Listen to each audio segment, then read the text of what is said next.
Hi, and welcome to this week's Writer's Craft Box, where we're taking a look at the Sunday Times for August 12th, 2018.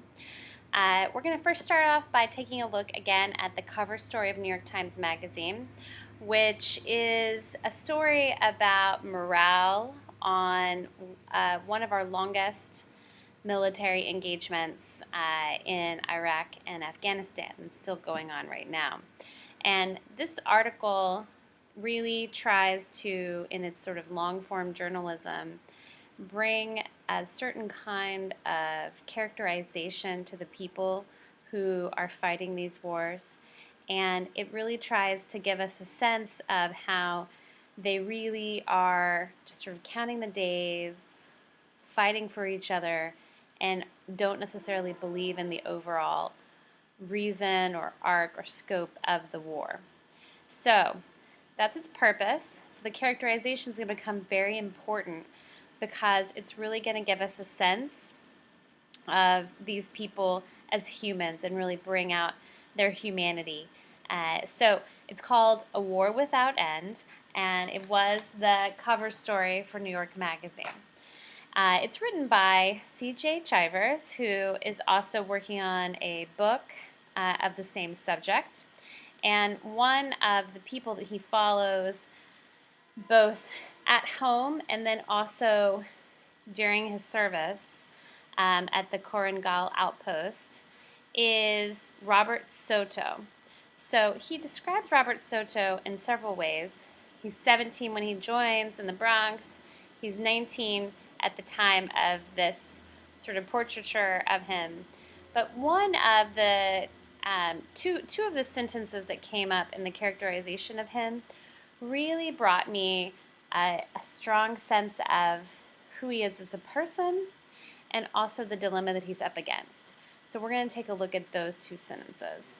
It says, "Often he went about his duties with an enormous smile, singing no matter what anyone else thought." There's a great M dash there in the list. R&B, rap, rock, hip-hop, and the blues. All of this made him popular in the platoon, even as he became tenser than his former self and older than his years. Even as his friends and sergeants he admired were killed, leaving him a burden of ghost. So there's really, in this characterization, a really wonderful detail about one of his habitual activities.